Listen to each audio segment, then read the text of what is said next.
Prions. Merci au Seigneur pour la parole ensemble. Répétez après moi. Together, Baruch Ata Adonai, Eloheinu melech haolam, asher natan lanu torat emet, ve'aye olam natach betochenu. Baruch Ata Adonai, noten haTorah. Amen. En français, Seigneur, nous te louons, toi, le Dieu de l'univers, notre Dieu qui nous a donné la parole de la vérité, qui a semé parmi nous la vie éternelle. Nous te louons, Seigneur, toi qui donnes les Écritures. Amen. Alors, ouvrons nos Bibles maintenant au livre de Joël. Il est au milieu, il est parmi les 16 prophètes qui ont écrit, et ce livre est très court. Seulement 3 chapitres, ou 4 en hébreu, et avec le même nombre de versets, par contre, 73 versets, donc moins de 1000 mots.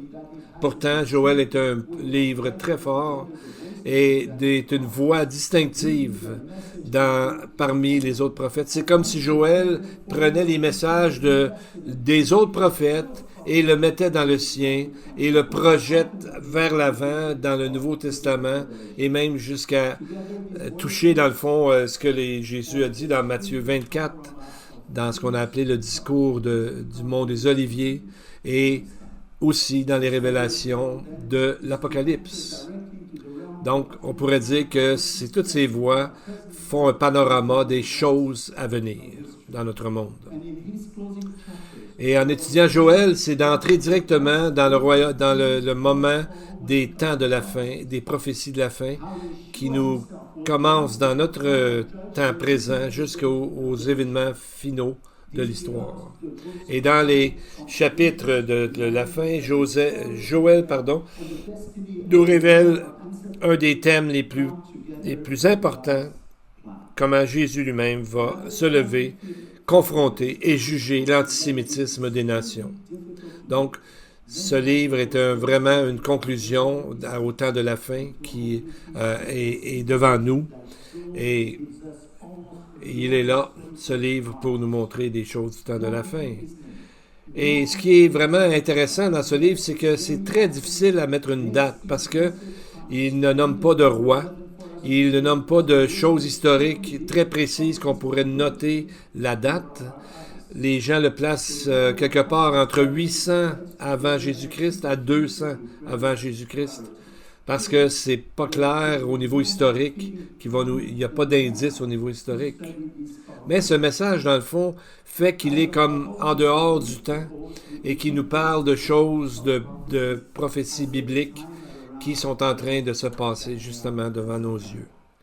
Et il est vraiment contemporain, il est vraiment dans les mêmes genres de prophéties que Daniel et Zacharie. Joël s'adresse aux anciens et aux sacrificateurs, les chefs du moment. Il parle de l'interruption du temple et de l'invasion finale de Jérusalem, comme Daniel en parle aussi. Et il compare même à Jérusalem à le jardin d'Éden, où les nations sont en train de se projeter, comme Daniel, lui, l'appelle le pays merveilleux, le beau pays, juste avant la venue du Messie. Mais les prophètes, Zacharie spécialement, et Jean dans le livre de l'Apocalypse, se complémentent l'un l'autre. Et on voit que tout de suite au début, Joël nous amène directement dans l'action. Il n'y a pas d'introduction, il n'y a pas de préparation. C'est comme si, en lisant ce livre, on arrive direct dans l'urgence du moment. Mais avant de commencer dans les prophéties, on va... dont la plupart sont très fortes et étonnantes, on voit l'importance que je veux vous partager, c'est que Dieu est tellement impliqué profondément. Dans Joël, on entend le Seigneur parler avec passion au sujet de son amour pour Israël et pour tous les croyants. C'est vraiment émouvant de voir comment il parle, pas en termes distants ou détachés, mais avec l'intimité de quelqu'un qui ressent la douleur de son peuple. Par exemple, il parle avec des pronoms personnels, comme par exemple, il dit « mon peuple » 4 fois. chapitre 2, versets 26, 27, etc. Comme si la souffrance était la sienne. Il appelle Israël mon pays ou ma terre, si vous voulez, 2 fois. Il parle aussi de sa montagne sainte. Il dit que Jérusalem est à lui. Il mentionne aussi mon argent, mon or, mes trésors, en faisant référence au temple. On peut voir quasiment la nostalgie qu'il avait de demeurer avec l'homme, où l'homme pouvait se rencontrer avec lui dans le temple. Plus loin, il parle de ma vigne, mon figuier aussi, qui sont des symboles même de la nation d'Israël. La nation, il parle aussi du peuple juif comme étant son héritage, chapitre 3, verset 2. Et il mentionne aussi ma grande armée. Pourquoi? Parce qu'il revient bientôt pour établir son royaume. Chose qu'on peut dire, c'est que Dieu prend vraiment à cœur les événements dans le Moyen-Orient que nous voyons. Il dit le pronom « mon » 18 fois dans ce livre qui est très court. Il mentionne le mot « Sion » 7 fois, le mot « Jérusalem » 6 fois, le mot « Juda » 6 fois. Et le dernier verset de ce livre, il dit « Juda sera toujours habité, je vengerai leur sang que je n'ai pas encore vengé, et l'Éternel résidera dans Sion. » On voit aussi la conclusion, c'est que Dieu va à nouveau demeurer avec l'homme, mais cette fois de façon permanente, totale, éternelle. Donc, on voit dans ces textes le Dieu de la Bible, ses promesses et les prophéties qui s'y rattachent. Et la manière que Joël en parle, c'est comme si les choses arrivent très rapidement, comme si ça pourrait arriver à n'importe quel moment. Comme si les mots déjà sont... C'est comme si les ennemis, tout ça, ce qui va arriver, est déjà à la porte.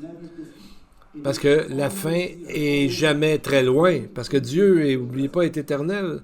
Donc pour lui, c'est toujours prêt.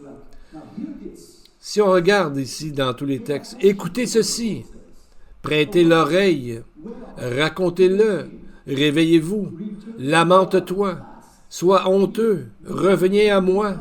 Il parle de jeûne, de pleurs et de lamentation. Déchirez vos vêtements, assemblez les anciens du peuple, faites résonner le chauffard. Donc on voit qu'il y a une urgence dans les mots. Et d'autre part, il nous est dit aussi, terre, ne crains pas, sois dans l'allégresse et réjouis-toi. Pourquoi? Parce que le mou ruissellera des montagnes, le lait coulera des collines. Chapitre 3, verset 18. Donc, on peut voir le mouvement de l'émotion qui est à travers ce livre. Il y a aussi des condamnations, mais il y a aussi des grandes promesses de ne pas craindre. C'est un livre vraiment merveilleux et très profond, très puissant. En fait, les deux parlent de la venue de l'Esprit de Dieu sur toute l'humanité, et aussi il nomme le Messie. Par exemple, chapitre 2, versets 28-29, le Seigneur dit « Après cela, je répandrai mon esprit sur toute chair. » Jérémie aussi en a parlé d'une nouvelle loi dans nos cœurs. Joël parle de son esprit en nous, quelque chose qui a commencé dans le livre des Actes, à la Pentecôte, et qui arrive à son maximum dans les temps messianiques. En fait, il appelle Jésus notre enseignant de justice dans l'hébreu. Joël 2, 23. « Et vous, enfants de Sion, soyez dans l'allégresse et réjouissez-vous dans la parole de l'Éternel, car il vous donnera celui qui enseigne la justice. » Ça, c'est Jésus qui revient pour enseigner la justice, qui revient bientôt. Et l'hébreu parle vraiment de celui qui enseigne la justice. Malheureusement, ça a été traduit souvent comme celui qui amène la pluie en son temps ou des choses comme ça. Mais en hébreu, c'est vraiment un enseignant de justice qui vient des Écritures hébraïques. Souvent, les traductions sont un petit peu à côté.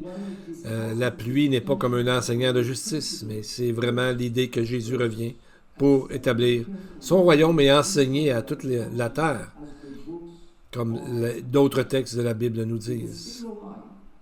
Donc, en fait, Joël prépare la scène, si on veut, pour les messages qui vont suivre.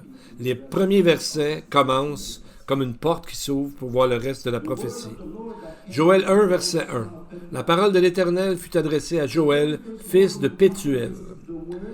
Les premiers mots sont vraiment la parole de l'Éternel. Pourquoi commencer de cette façon?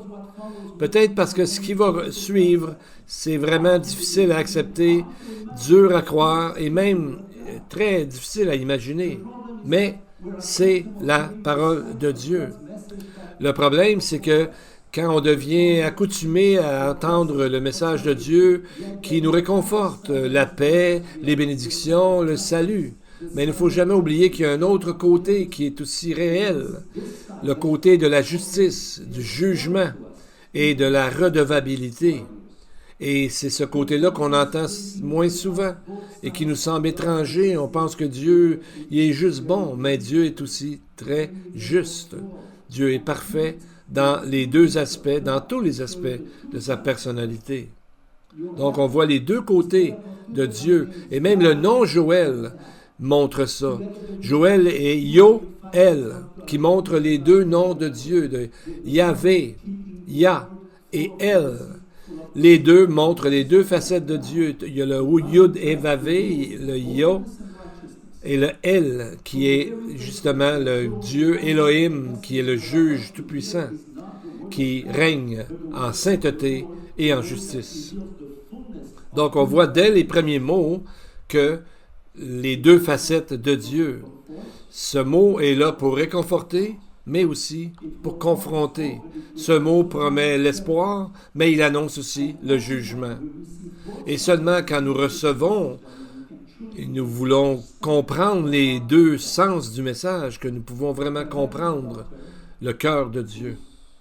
Imaginez un docteur qui dit toujours à ses patients ce qu'ils veulent entendre. Il leur dit qu'ils sont en santé, que même les tests, même si les tests montrent le contraire, ce médecin dirait toujours « ça va bien ».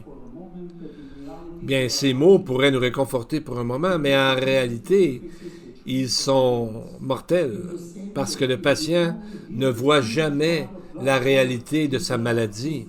De la même façon, si on veut seulement entendre les bonnes choses de la part de Dieu, son amour, ses bénédictions, sa paix, sans voir que Dieu a aussi des jugements et il nous appelle à la repentance, bien à ce moment-là, on ne sera jamais vraiment guéri, on ne comprendra vraiment jamais le fond de la pensée de Dieu.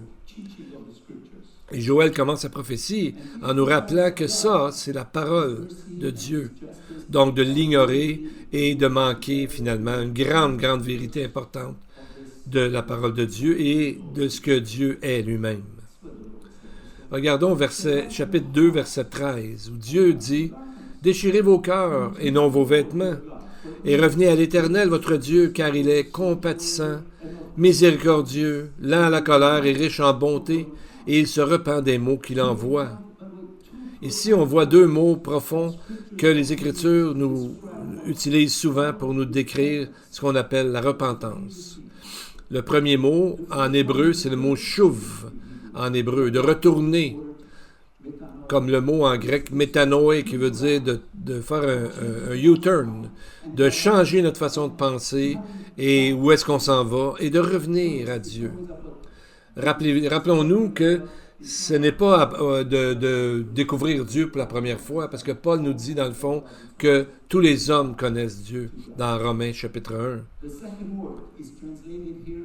Le deuxième mot, c'est comme en hébreu, c'est le mot noham. Ça veut dire de se repentir. Donc, c'est un terme important parce qu'il fait rapport à deux mouvements du cœur. Premièrement, ça veut dire de se lamenter, de sentir le poids du péché dans notre propre vie et du monde alentour de nous. Mais deuxièmement, ce mot veut aussi dire d'être réconforté. Pour le croyant, d'être triste de son péché, c'est une façon de courir dans les bras de Dieu, où est la miséricorde, où est-ce que le pardon est, à la condition, bien sûr, de la repentance. Et qui d'autre que Jésus lui-même parle de ces deux aspects de la repentance dans un seul mot, dans une seule phrase. Heureux les affligés, car ils seront consolés. Matthieu 5, verset 4.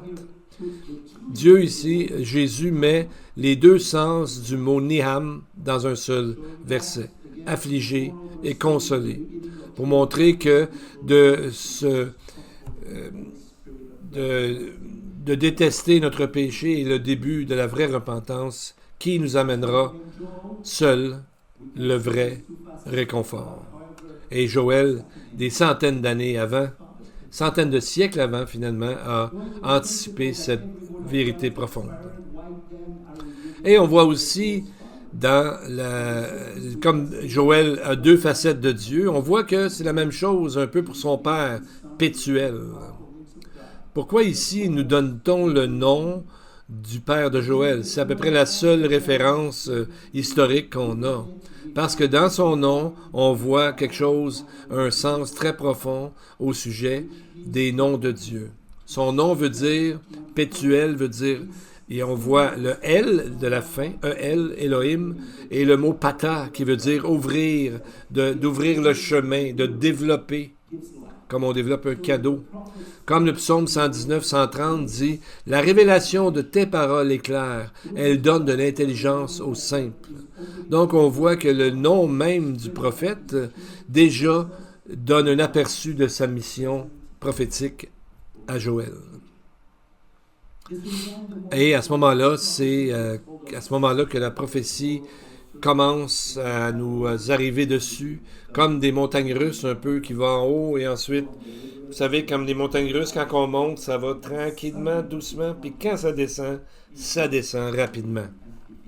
Et on voit un peu ça dans le texte. On voit des grandes bénédictions, des grands jugements. Nous allons commencer par lire les versets 2 et 3 du début du livre. « Écoutez ceci, vieillards, prêtez l'oreille, vous tous, habitants du pays.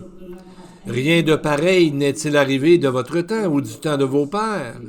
Racontez-le à vos enfants, et que vos enfants le racontent à leurs enfants, et leurs enfants à la génération qui suivra. » Le mot « écouter », « shema », qui veut dire « obéir » en fait. « Prêter l'oreille », « hazan », qui veut dire « de porter une grande attention ». Et ce qui nous est répété, qu'est-ce qu'on doit dire à nos enfants et nos petits-enfants, et qu'on ne doit jamais oublier? Joël demande, « Rien de pareil est-il arrivé de votre temps ou du temps de vos pères? » Donc, la réponse normale est non. Il n'y a rien qui est jamais arrivé comme ça, ni à nos pères, ni ni de notre temps à nous.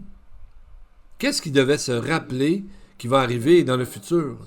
Bien, il y a un indice dans le texte. Les derniers mots disent « Racontez-le à vos enfants, et que vos enfants le racontent à leurs enfants et leurs enfants à la génération suivante. » C'est un commandement qu'on trouve à quelques reprises dans la loi, et spécifiquement pour la Pâque, ce qui est la première fois qu'il est mentionné en rapport avec, par la suite, en rapport avec les plaies de l'Égypte, des sauterelles, que Joël va nous expliquer bientôt. Ça, ce n'est pas arrivé aux Israélites, mais c'est arrivé aux Égyptiens.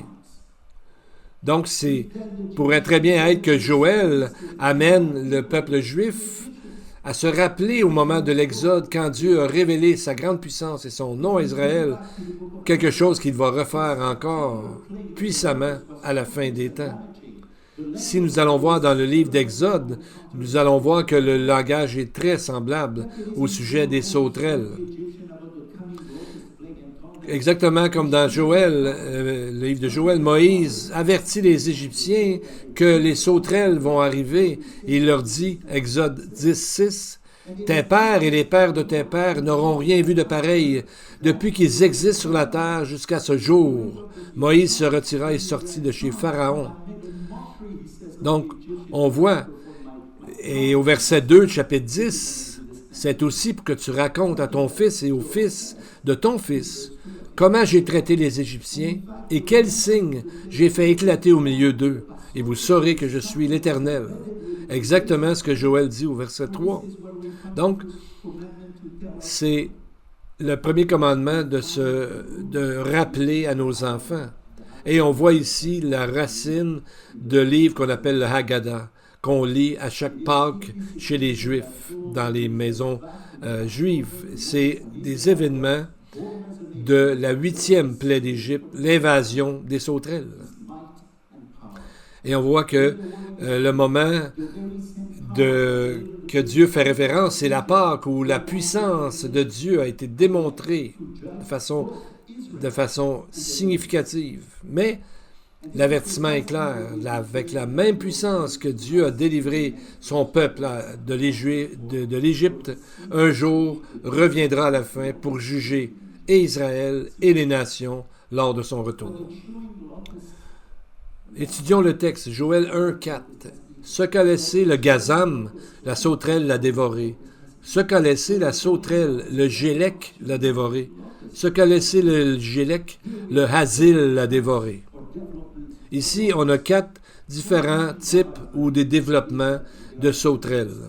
Les anciens rabbins comme Rachi et Radak disaient qu'il y avait 4 différentes espèces, alors que d'autres, surtout des commentateurs modernes, croient que c'est la même espèce, mais dans 4 stages différents de développement. Mais le résultat, en fait, est le même, une dévastation totale et complète. La première parle d'une sauterelle qui grignote, voyez-vous, gazam, qui est le mot pour couper, dévorer. Le deuxième mot, arba, vient du mot arba, qui vient du mot nombreux.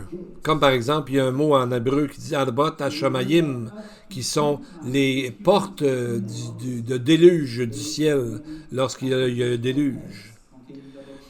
Et on apprend, la science nous dit que dans seulement 10 fois dans quelques semaines, la sauterelle femelle met bas beaucoup d'œufs qui, chaque œuf contient 20 autres œufs. Imaginez-vous le nombre à la fin. Imaginez-vous, quand Pharaon a vu toutes les sauterelles arriver, qu'est-ce qu'il a dit? Exode 10, 16. Aussitôt, Pharaon appela Moïse et Aaron et dit, « J'ai péché contre l'Éternel, votre Dieu, et contre vous. » Mais n'était-il pas supposé être un Dieu lui-même, selon sa religion à ce moment-là que les Égyptiens croyaient? Et on voit qu'il dit « Aussitôt, Pharaon », parce qu'il était pris, là, il ne pouvait pas protéger ses récoltes, son peuple et même, surtout, sa propre image. Alors, il était très pressé de dire à Pharaon et Moïse d'arrêter ça. On voit que les sauterelles dans la Bible sont un élément important pour humilier un homme. La vérité, c'est que même si on a l'impression d'avoir le contrôle du monde, sans Dieu, ce contrôle est une illusion. Allons maintenant voir la troisième sauterelle, c'est le mot « yélek », qui veut dire de licher ou de vous savez, comme un chien qui liche l'eau pour boire. Donc, à ce moment-là, ça veut dire qu'il n'y a presque plus rien, mais les sauterelles vont licher ce qui reste. Et le dernier, hazil, c'est celui qui finit, celui qui enlève tout, qui pèle, qui vient que la terre n'a plus rien après. Et en plus, qu'est-ce qu'ils font à la fin, les sauterelles, quand il n'y a plus rien? Bien, ils se mangent entre elles. Et Dieu nous dit que dans la vallée d'Armageddon, c'est ce qui va arriver avec les ennemis qui vont se détruire les uns les autres. Donc, c'est une image très forte. Et dans le texte, on voit que les sauterelles, c'est une nation qui va envahir Israël, comme chapitre 1, verset 6, l'armée du Nord, chapitre 2, verset 20. Et on voit aussi de nombreuses nations, exactement là, dans le pays de Dieu, dans Jérusalem, chapitre 3, verset 2. Il dit, « Un peuple venu fondre sur mon pays, une armée du Nord, de nombreuses nations, les dents d'un lion, les mâchoires d'une lionne, on dirait des chevaux qui courent comme des cavaliers, on dirait un bruit de chars. Sur le sommet des montagnes, ils bondissent, comme une armée puissante qui se prépare au combat. Des hommes, des guerriers qui se préparent, ils envahissent, ils détruisent. Le soleil et la lune s'obscurcissent, verset 10, chapitre 2. Donc, c'est ce que Joël nous dit que que représentent les sauterelles. Et le nombre 4 a toujours une référence à ce qui a été créé, ce qui est dans le monde que nous connaissons. Par exemple, les 4 éléments, la terre, le feu, l'air et l'eau. Les régions de la terre, le nord, le sud, l'est et l'ouest. Les saisons, le printemps, l'été, l'automne et l'hiver. Dans Genèse et dans Apocalypse, on voit que toute l'humanité est divisée en 4 choses. Tribus, langues et peuples et nations, ou encore les familles, langues, pays et nations. 7 fois dans la Révélation et 4 fois dans Genèse, chapitre 10. Donc, on voit les 4 royaumes dans Daniel, chapitre 2 et 7, qui vont régner sur la terre. Et chaque royaume a une image différente. Premièrement, dans le rêve de Nebuchadnezzar, comme étant une partie d'une grande statue. Et plus tard, dans la vision de Daniel au sujet des 4 bêtes différentes. Donc, on voit dans Daniel 4 royaumes et aussi 4 bêtes différentes. Et quand on voit dans Apocalypse chapitre 13, on ne les voit plus de façon séparée, mais on voit qu'ils sont mixés, sont mêlés dans un seul royaume terrible qui amène avec lui les caractéristiques de tous les 4. Et on voit que Dieu nous montre la description de ses armées. Et il n'y va pas tendrement. Regardez verset 5. « Réveillez-vous, ivrognes, et pleurez. Vous tous, buveurs de vin, gémissez, parce que le mou vous est enlevé de la bouche.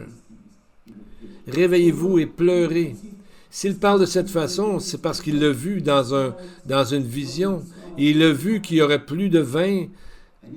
Les sauterelles ont toutes mangé. Et il ajoute, il n'y aura plus de vin doux.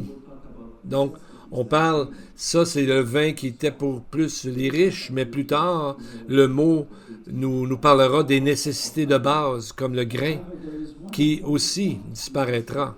Et on voit la même chose qui va arriver dans Apocalypse 18, juste avant la venue du Seigneur qui reviendra. Donc, on voit que l'important, c'est pas tellement qu'ils buvaient trop, mais c'est comme s'ils étaient inertes. Ils étaient en train d'être hypnotisés par d'autres choses. Et non pas seulement qu'ils étaient intoxiqués par le vin, mais plutôt qu'ils étaient dans l'inertie, qui ne se rendaient pas compte de ce qui se passait alentour. Le mot ivrogne, dans Joël, sikor, vient du même mot que sékol, qui veut dire d'être en deuil. Soit qu'on a perdu des possessions ou même des enfants, et on voit que c'est vraiment cette idée-là d'être vraiment en deuil. Parce que quelqu'un qui est sous vit dans une fausse réalité. Il s'imagine qu'il est sécure alors qu'il est vraiment mal pris. Et c'est exactement la situation dans laquelle plusieurs sont aujourd'hui. Beaucoup de gens ferment leurs yeux à la réalité, refusant de voir ce qui est juste devant, ce qui est en train d'arriver. Et si vous êtes un croyant dans la Bible, vous savez qu'il y en a qui rejettent les prophéties. Bien, ils sont un peu comme ces gens-là. La position moderne présentement, c'est amillénianistes qui ne croient pas qu'il y a un millénium, ou ceux qui croient que le millénium est déjà passé. On pourrait se demander qu'un peu comme Joël, êtes-vous sous? Êtes-vous inerte? Êtes-vous en train d'être hypnotisé par autre chose? Êtes-vous en train d'oublier les prophéties? Ce n'est pas un accident que 25% des Écritures est prophétique. Ce n'est pas un accident que le Seigneur nous dit d'utiliser la prophétie comme témoignage en partageant sa parole avec les nations. On peut juste montrer les centaines de prophéties minimum qui ont été accomplies par la première venue de Jésus. Même Jésus lui-même, que ce n'est pas un accident que Israël va un jour tomber dans le problème. Il dit dans Luc 19, 44 qu'un jour ils vont perdre leur pays et leur temple. Pourquoi? Parce que tu n'as pas connu le temps où tu as été visité, le moment où Jésus était là. Le temps où les prophètes ont déjà parlé de ça. Pour conclure, nous allons voir dans le futur de nos études pourquoi nous sommes ramenés aux plaies d'Égypte pour mieux comprendre le jour du Seigneur qui vient. Israël, dans le fond, c'est comme s'ils n'avaient jamais quitté l'Égypte. C'est un peu ce que Hébreux nous dit, chapitre 4, verset 8. « Car si Josué leur eût donné le repos, il ne parlerait pas après cela d'un autre jour. Il y a donc un repos de sabbat réservé au peuple de Dieu. » Parce que Josué a emmené Israël dans le pays, mais il ne pouvait pas lui-même purifier leur cœur et leur donner une paix éternelle. Depuis, et spécialement depuis 1948 et jusqu'à aujourd'hui, Israël n'a jamais expérimenté la paix que le Seigneur lui a pourtant promis. Donc on voit que c'est une autre façon de voir qu'un jour la paix va entrer en Israël lorsque le Seigneur reviendra lors de sa seconde venue. Et c'est ça que Joël veut nous parler dans son livre. Et le Seigneur nous dit, racontez-le à vos enfants, que vos enfants le racontent à leurs enfants et leurs enfants à la génération qui suivra. Leur dire quoi? Non seulement qu'il y a un nouveau jour qui va arriver, mais qu'il y a des jugements qui vont arriver avant ça. Il faut que les enfants sachent les deux. Je vous raconte une histoire. Un homme qui dormait un soir, puis sa maison a pris en feu. Là, un voisin a passé, pas un voisin, mais quelqu'un qui passait par là a dit « Hey, réveille-toi! Sors, ta maison est en train de brûler. » Mais lui, il est en train de s'endormir. L'homme s'est tourné de bord, il a dit « Ah, je vais m'en occuper plus tard. » Et le feu a grandi. Une autre personne est venue cogner dans la porte. Il dit « Vite, tu dois sortir, maintenant! » L'homme, ennuyé, achalé, dit « Arrête de m'achaler, c'est ma maison, je vais m'en occuper quand je suis prêt. » Plus tard, les flammes ont tout consumé la maison et il n'a jamais sorti. La repentance, c'est comme se sauver d'une maison en feu. Vous savez, le péché il commence tranquillement jusqu'à temps que ça devienne des flammes. Les avertissements de l'Écriture, la voix de l'Esprit dit que Dieu cogne à la porte pour nous réveiller. Ici, on voit une image fantastique de ce que nous avons, c'est de se retourner à Dieu et de demander vraiment qu'il nous aide et nous pardonne. Courbons nos têtes et prions. Our great and glorious God, remind us today of those old and sturdy words of Psalm 46. God is our refuge and strength, a very present help in trouble. Therefore we will not fear. Even though the earth is be removed, and though the mountains be carried into the midst of the sea, even though we hear of rumors of wars, and are witnessing so many changes around us, we will not fear. Remind us to be still and know that you are God. Remind us that the Lord of hosts is with us. The God of Jacob is our refuge. As for those today needing a present help in trouble, I ask, Lord, that you display yourself to them, dislodge fear to them, multiply grace and peace unto them. Today we've seen your presence in your word, how you are so patient, not wanting that any perishes, how loving you are towards Israel and towards every single believer. Lord, we are your inheritance and you are our hope. All this we pray in Yeshua's name. And to the congregation, the Lord bless you and keep you. The Lord make his face shine upon you and be gracious to you. The Lord lift up his countenance upon you and give you peace. Amen and amen. May the Lord bless you.